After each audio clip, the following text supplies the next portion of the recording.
Mwaramutse inshuti zanje, mumeze gute? Mumeze neza? Muraho murakomeye? Igituma mfashe kano kavideo gatoya, hariho abantu bariko barambaza utuntu n'utundi, inyuma yaho dushira inkuru hanze ya mushiki wacu Niyubahwe Florence atabaza asaba gutaha mu Burundi kuko yari yahuye n'ivyago muri Saudi Arabia. Hari abantu bambajije ngo urumva ngo none Daniel ngo ubona ngo twogenda nko ku vy'Abarabu ngo canke tubireke. Nagomba ndabahera inyishu hamwe. Kuja mu bihugu vy'Abarabu ubihevye niwe uzoba wihombeje, kuko muri Saudi Arabia hariho ubuzima.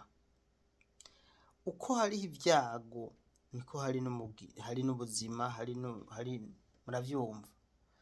Hariho abagendayo bakagira amahigwe bakubaka amazu, hariho abagendayo sindumva bubatse etage mugo barubaka amazu, baragura amaparcelle, barubakira inzu abavyeyi, bariyungunganya. Abari mu bukene baragurira imiduga abagabo, hari n'abaguriye umugabo permis, naravyumvise. Bagiye bakora ibintu vyo kwiteza imbere, ugasanga baraguze amatongo, bagiye mu burimyi kandi bagiyeyo bakenye, mu nyuma ugasanga barabaye abandi bantu. Umuntu rero utinya kugenda muri Saudi Arabia kurondera ubuzima utinya ubusa, kuko nta sida hamba kandi nta urupfu rutari.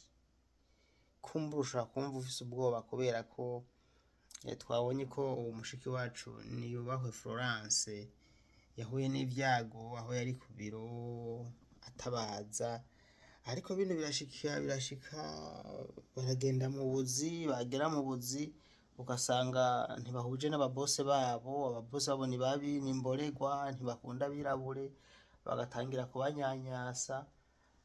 Mwiyenzira ugasanga watomboye nabi, ugasanga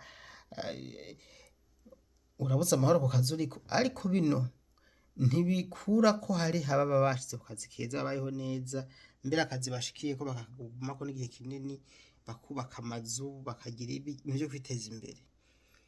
Rero nshimye kugira ngo nganire namwe, ndabaha umuco. Abantu mutinya kuja muri Arabia canke muriko murambaza ngo mwaciye mugira ubwoba kubera mubise ngo uyu mushiki wacu Niyubahwe Florence vyamugoye.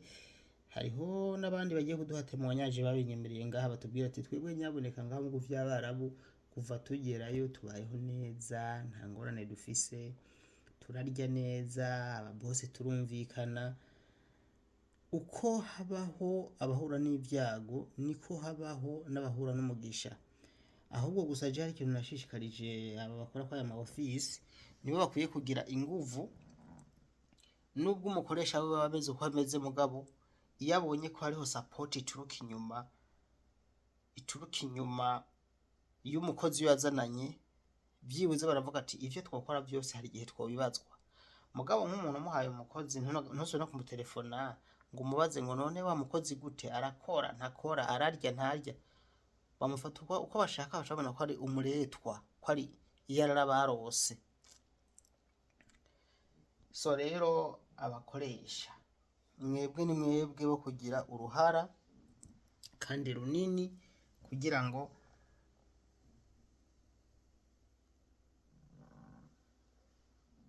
abakozi mwarungitse ku kazi baronka agaciro, banagahabwe n'ababose babo, kuko barya babose mubona barya munani babi. Arashobora gutangira agira ibintu buke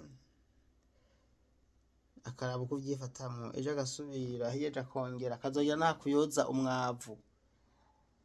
Mvuze gutya sinzi ko mwavyumvise.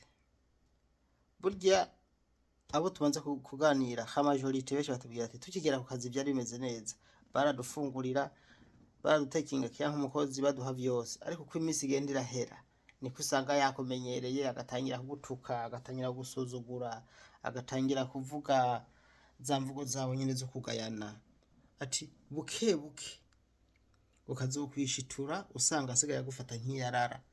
None bino tuvyirinde gute? Niho ndiko ndavuga ati aba bantu babakoresha abakoresha batanga abakozi, abakoresha bawe wowe wagiye barungitse ku kazi, ariko abafata ujya gukoresha nk'umukiriya wabo, bajya nibo bakwiye kugira communication. Mubo twagize ikiganiro ejo, uno mushinga ntahe twagize ikiganiro ejo, ku bantu mutakurikiye ikiganiro ngaha mugende hepfo mu kirabe, ndaza kubaha mu kanya na episode ya kabiri, igice ca kabiri. Yaravuze yuko bobo bagira communication n'umukozi, ariko na boss, but it's not enough, ntibikwiye kuko n'ubundi turacakira ibibazo by'abantu barira. Hari ikindi kintu ngomba kutuvugana ko kubijanye n'imishahara. Hari abambwiye ibijanye n'imishahara kandi benshi nasanze bafise ingorane zitandukanye. Hari ukuntu bakora amezi menshi bagahembwa makeya, na kino kintu ngomba ko tukiganirako. Bakora amezi menshi bagahembwa makeya kubera iki? Umuntu ibaze umuntu umwe wonyene, umunsi umwe wonyene gusa, murantunga, umunsi umwe wonyene gusa ukoreye ubusa no kuri n'ingorane mu bihugu by'Abarabu. Kwa kuvyuka saa 11 ukaja gukoropa, ukaja guhanagura ibihome, ukurira ama etage uri umugore. Oya vraiment, nyane kuraba nyene ku buryo umwanya wose umuntu yakoresheje akawuhemberwa, ntihabe nyagupfa, ntihabe nyagukira. Murambabarira kumbure ndarondogoye ku nshuti zanje, sindagomba gukora video ndende, mugabo mpisemo gukora video ndende kubera yuko kumbure irengeje iminota nari nateguye nkingahe, kubera ko numvise ntobura ibyo mvuga. Ku bantu mwambwiye ko mufise ikibazo ku bijanye nuko mutarahembwa canke muhembwa nabi, bino tugomba kuganira na bano bakoresha banyu, kumbure bakabimenya, hama tukagira n'impanuro tubaha nk'abantu nyine tujeje gutangaza amakuru, hanyuma bakaza barabafasha bakaba hafi.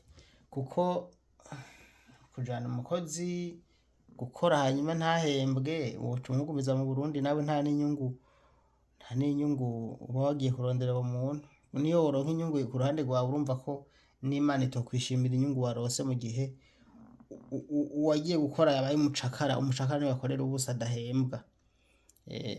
Bagire gufatwa nabi no kutarya no guturubikwa hama ntibanahembwe. Oya, botuma bahura n'ivyo vyago vyose mugabo bagahembwa. Vraiment nawe muravyumva, atasha akikanda ati naho nacunaguwe, naho nasuzuguwe, naho nakubiswe, naho nagawe, naho nariye ivyasigaye, naho bangize iki, ati mugabo ntacyo akazungu akajya.